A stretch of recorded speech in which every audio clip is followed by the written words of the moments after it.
Well, hello there, folks, and welcome to the Amazing Brick Network. My name's Tori Favreau. I hope that you are all doing exceedingly well. Today, I thought that we would bring you one of the Lego books. So here we have it. This is the brand new, updated Star Wars character encyclopedia. And I'm super stoked to bring it to you. I do hope that you enjoy this. I don't think there are that many book reviews online, so this will give you a fair idea of what's in this book before you go out to buy it. It retails between 30 to 35 Australian dollars. And something that you may not have noticed in here, but a lot of these books have it, is there is an exclusive Darth Maul minifigure. Let's have a bit of a look at the back of the book. Okay, so I'm just very mindful of that reflection. I apologise. I'm trying to light this up well. Meet more than 200 minifigures from the LEGO Star Wars galaxy. Discover heroes, villains, aliens and droids in this fully updated character encyclopedia. Find out fascinating facts about all your favourite LEGO Star Wars minifigures, including rare and exclusive releases. A galaxy of minifigures awaits you. I love these books and I've had them for some time. Not this one, obviously, it's a new release. But the reason why I do like them is, one, there is a genuine opportunity to grab yourself an exclusive minifigure. But two, if you're someone like me, their primary Lego collection is minifigures. I've got several thousand, I would say, at a rough guess. Then a book like this certainly does the trick in letting you identify some of them. You might find them in bulk lots. You may find them just unexpectedly in sets and you can't readily identify them later down the track. Which is often the case for me. I'm trying to get some semblance of order to them now. A book like this really goes a long way toward assisting you with its bright and cheerful way. It's published by DK Books, but they've got the license to do those things for Lego. They've got a whole heap of books. I was going to say a whole ton, but whichever you want. I'm sure if you had enough books, it would be a ton. And they do a really good job of it, and I'm about to show you the inside of the book, but first we're just going to grab that minifigure out and have a quick look at him. So he's just in a little blister pack. I won't bother with the lightsabers for now. Oh no, can I get them out easily enough? If I can, I will. Sorry, I know this is the magic that you can't see because it's just out of frame. There's one part. There is the other part. So no, we are going to have a proper look at this minifigure. All right, so you've got the quintessential Darth Maul lightsaber there. Now, this is exclusive to this book. Hopefully I can get it into a light that you can see it well enough. There we go. And the main part, now I did have to check with Ash, who you've heard on the show before. The main unique part about this particular figure is the leg print. It is different from others. I do have various Darth Maul minifigures. But like I said, when you get several thousand of them, it starts to be like, oh, why did they do this one? Like, what is different or unique about it? And yeah, it's the leg print. So if you haven't seen a Darth Maul figure before, then you're looking at one right now. He's a cool character. The facial tattoos do look rather awesome. And if you don't know who he is, then you might not have watched the prequels. But basically, he is a Sith apprentice. And his main job at the time is, to do the best thing he can to be a bad guy. He does appear also in some of the animated series, and also he does feature in the LEGO Star Wars games.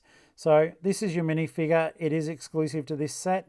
Sometimes these books, it's so weird, the books end up going up in, the minifigures can often end up costing more in the secondary market than the book ever did by itself. So that's certainly something for collectors to be aware of, and just make sure when you are buying your book that the minifigure's actually in there. Have you guys ever had an experience where you've bought one of these books and not found the figure inside it? Throw a comment down below, please, and while you're at it, please subscribe and like the show. That would help me significantly, and I do appreciate everyone taking time out of their busy days to be a part of the Amazing Brick Network. You can find us on Facebook. There's a number of groups, but just look up the Amazing Brick Network. You'll find the main Facebook page, and I'll be able to point you in the direction of everything else. And we've got about 103,000 members now, and it gets stronger every day. So be a part of that fun. And in our regular show, we do feature builds by you guys. So you may actually get the opportunity to be a part of one of the upcoming videos that I put together. So thank you so much for being a part of all that. Let's get this minifigure to one side and dig into the book properly. Obviously, I'm not going to read you the whole book. It is just to give you a look at the book and you can make a purchasing decision for yourself. And I'm sure that if I was to read the whole book to you, someone would be down on me like a ton of bricks. So no pun intended, Lego, ha ha ha ha. Okay, so we'll have a quick look inside. So this is where the minifigure was. And obviously you do have like a basic Star Wars greebling there. There's Darth Vader. That's pretty cool. Now the DK books have always got tons of things hidden in them, and they are an absolute pleasure and delight to have a read of. And hopefully you guys can see this okay. In fact, I'm sure you can because I can see it fine through the screen. So if you've never seen one of these books before, this is the basic layout of them. They're very, very well photographed. They're on high quality paper with a hard cover as a rule. A fair bit of room does get taken up to put the minifigure in, but this is still a hefty book because there is so much going on in the Star Wars universe. But you do get to see lots of different figures in here, variants of course, including like the yellow ones from back in the day, which I'm lucky enough I've got a lot of the old school Lego Star Wars minifigs. For me, I don't know. I love the whole series as it is, but I am, well, you know, old man. I do like the yellow minifigures especially. I do think that they're pretty awesome. Though I do admit, like some of these paint jobs here, like he's even got grey shaded in with his beard, and Qui-Gon Jinn, so he does look quite awesome.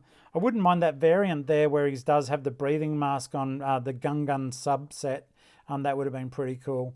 But I do like the rebreather on there. I think there's a lot of detail. Let's just jump straight up because I don't want to take up too much of your time. But we'll just quickly flick through the pages so you can see them.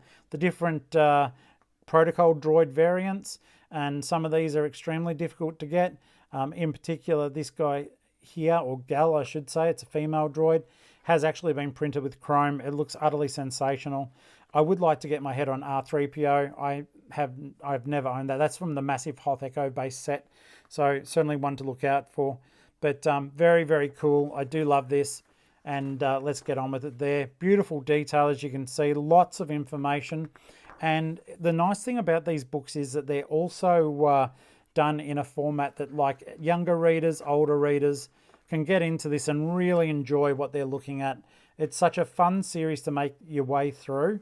And as you can see, tons of detail, and also it's going to be a great resource for when you are trying to identify those minifigures, that's for sure. Let's get on here, see what else we've got. Now, this is one of the areas that I always get stuck on, the different clone troopers. I've got stacks of them, including I was lucky enough to get the 501 set recently for my birthday, and that is not covered here. I don't believe this book came out at that time. But the other guys, I've often thought to myself, oh, who is that? Who's that guy? What are they doing? And these books certainly answer it. In the more popular Star Wars universes, there certainly is updates. They do them, and yes, at least at the time, whilst you may think to yourself, oh my goodness me, I've got to buy another book. Well, you don't have to, but at least they do reward you with a lot more information, and you also do get the exclusive minifigure, and each time it has been different, which is darn cool. So, you know, if you want yourself a Darth Maul, get out and get this one now. This is extremely cool. This is the one where, you know, he was pretty wrecked and Darth Vader hasn't been visible a lot like that. So that's actually in Darth Vader's castle set, which appeared last year. So this is just an extremely cool set. I do like it. And of course you do have the Dark Lord of the Sith there, but a Christmas variant there. The Christmas variants you tend to find in the Star Wars calendar sets. They are lots of fun, and they're certainly well worth collecting because you do get some really cool figs. Now in the book, and this is another one of the blessings here, but you do get to see figures that you will never see, or almost hardly ever. Oh, look at that, that's Childish Gambino. No, wait a second. No, it's not. It's Lando Calrissian. So basically that was so funny. Seriously, kids, I hope you love that joke. Chewbacca's my favourite. There's a ton of different variants there.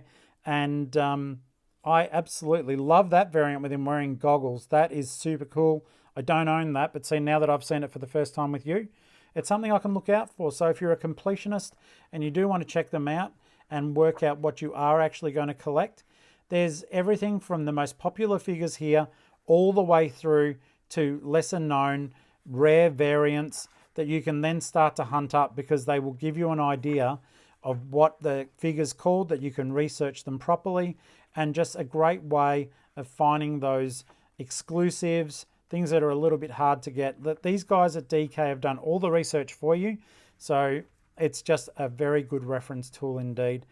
I am about to wrap this one up, folks. I hope you did enjoy it. That is amazing. Something a lot of people, because there was a lot of attention to these two figures, because they do look cool, Han and Luke in the Stormtrooper costumes. It was first done back here with a much plainer figure, and that did happen in 2008, and now the more detailed ones are there. But if you've got a bit of a minifigure collection, there's absolutely no reason why you can't just make these for yourself just by swapping the heads onto the Stormtrooper torso. You know, if you don't have the actual proper print the way it was meant to be at the time, you can certainly make these figures for yourself, and I certainly have done so because I never had the original sets. So, at any rate, this is the book that I think all Star Wars enthusiasts should get behind. There's a lot of research done. The photography is absolutely on point. You cannot argue with the quality that we're looking at here, and I think it's an absolute banger. So this one has just come out recently. So it is the Lego Star Wars Character Encyclopedia, new edition, comes with Darth Maul, and I do hope that you enjoyed this and it does help you with any purchasing decisions. Thank you so much for watching. Please like, subscribe, leave a comment. I know I asked in the middle, I'm asking also at the end, and I do look forward to seeing your builds on the Amazing Brick Network. Thank you.